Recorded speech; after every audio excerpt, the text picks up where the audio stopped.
Hey there, agents. In this video, I'm going to teach you the 2 questions that you must be able to answer to effectively sell annuities, and more importantly, much bigger annuities. And so before I get into that, real quick, I'm Jim Fisher, founder of a company called Juicebox and creator of a program we have called Agent Shift, where we help agents, hundreds of them, worked with over 800 now across the United States, earn more commissions, guaranteed, selling IUL and annuities. So let's get into those questions. What are they? The first question is very simply, and you may be watching this right now and think, yeah, of course.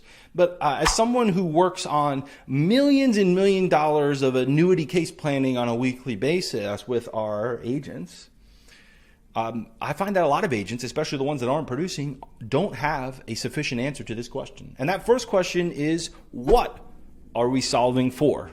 What are we solving for?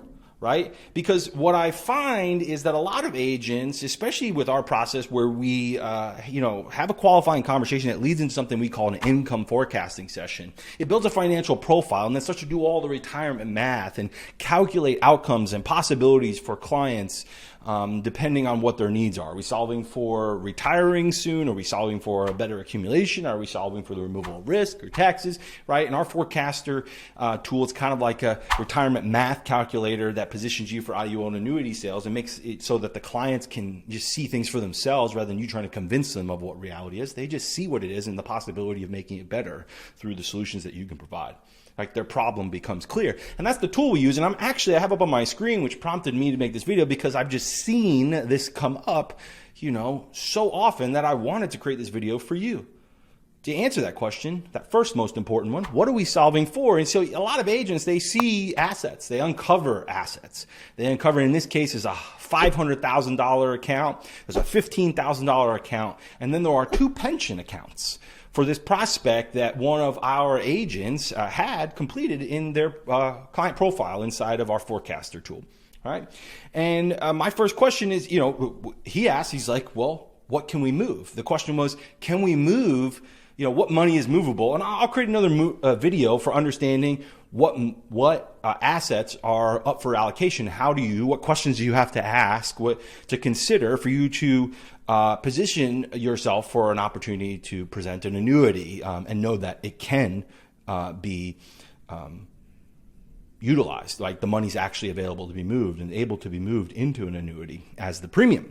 So, and when I get that question, the first question I say is like, well, what are we solving for, right? And there's really only 3 things that people solve for. There's like subcategories within those 3 things. But the first answer is, what are we solving for? We're solving for income. The second answer could be, we're solving for legacy. The third answer could be, we're solving for both. But see, answering those questions is not enough. And the answers, they seem so simple. And I'm going to tell you, why they're so important, which happens to go to the next question, is why are we solving for it? One of the things we teach is this concept we have called the Sales Professionals Creed. And what the Sales Professionals Creed says is people that don't buy things that make sense. They buy solutions to real problems that they're fully aware of and have an intense desire to solve.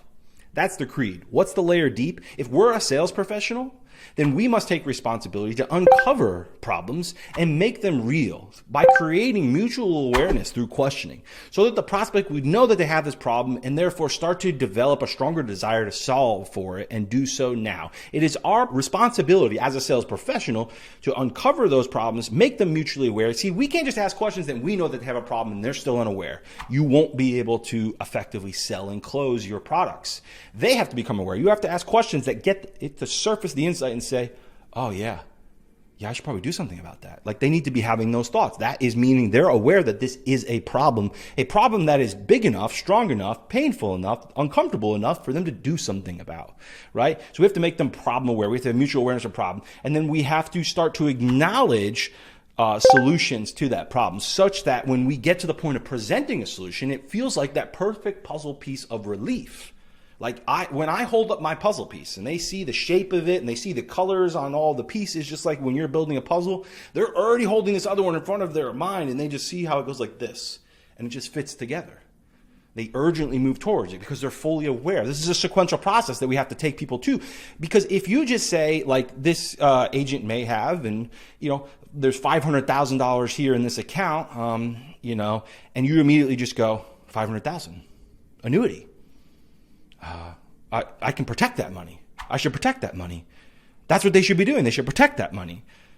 And then you go and present a protection strategy with an annuity, principally protected. It's the number one benefit of annuity that I believe in. A good annuity has principal protection. I don't believe in variable annuities. To each their own. If you do, best of luck.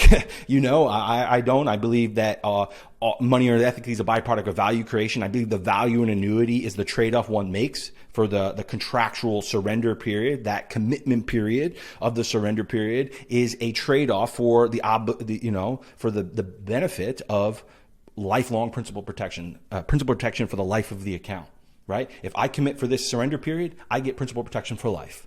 So I think it's a great trade-off, right? But if you just start saying protection, like I'm going to protect that money, you go to this person, you just present like a protection strategy without a problem awareness, a mutual awareness, and knowing what we're solving for, the first question, and then the second question, having the answer to why we're solving it, right? Well, then you're not being a sales professional. Right? You're trying to inform into buying. And if you could inform into buying, well, then people would buy things that just make sense. You could just show them information, right? When was the last time you closed somebody based upon them saying, just send me some more information? That is code for, I don't know what this means to me. Layer deeper. What am I what does this do for me?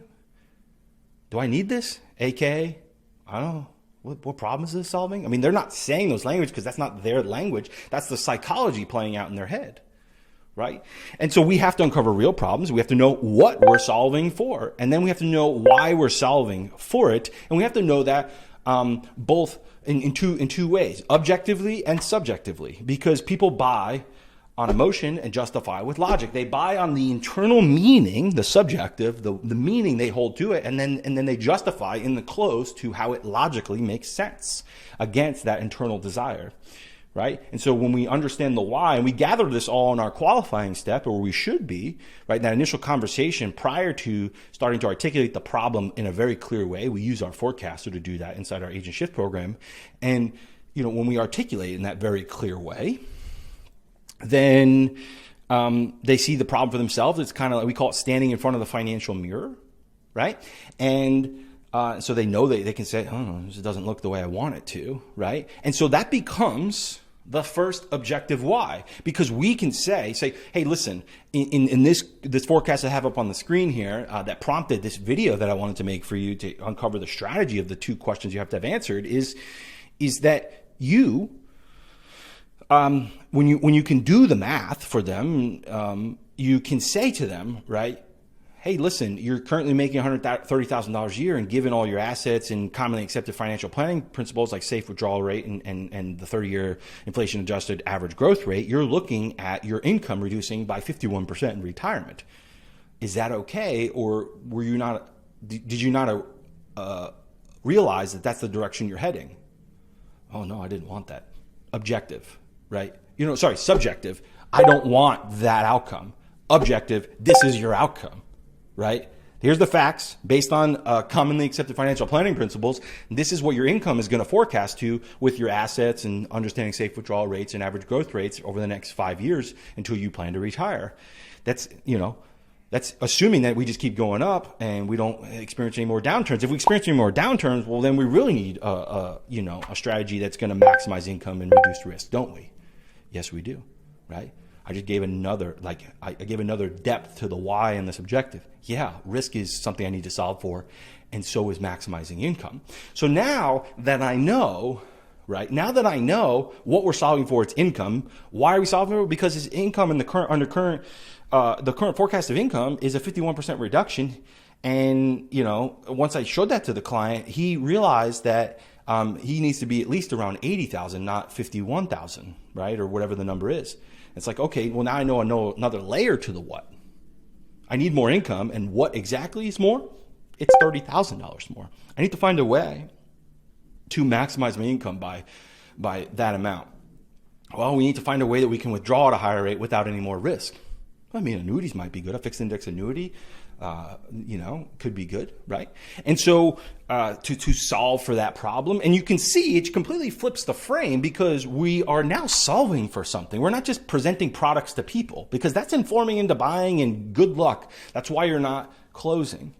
You're not closing because you're presenting products to people, not solutions to problems that they're fully aware of and have an intense desire to solve, because we exhibited the skills of a sales professional of making that problem mutually aware, asking questions that would agitate to build desire to say, I need to do something about this from the point of view of the prospect, and then showing them that solution to that problem that they're aware of, that it's like the perfect puzzle. They just see it. They see it for themselves. I'm just the guide. I'm the diagnostician. I ask all the right questions to make it clear to them that they should do something, and then I present the something that they should do, and it's so clear that this is what they should do. It's almost like it's their idea. It's almost like they close themselves because I've created meaning. I've made the problem real and necessary to solve through a process. So you have to know what you're solving for, and you have to know why you're solving for it. Objectively, prove it with the math. Subjectively, why do they need? What is the meaning to them of why we're solving for it? Why are we solving for it mathematically? Why are we solving it for what they care about?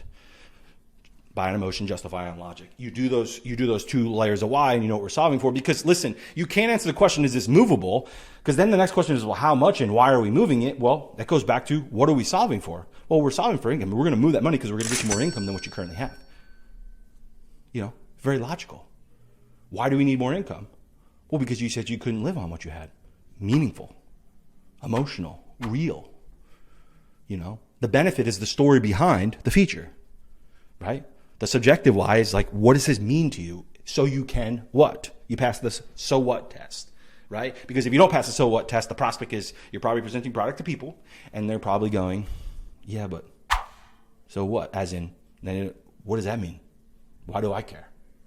That's the so what test. When they care, it's because it has meaning. And when it has meaning, it's because you made a mutual awareness to a problem. And when you presented the solution, they saw it as their solution to their problem. It's not a solution otherwise. It's a product.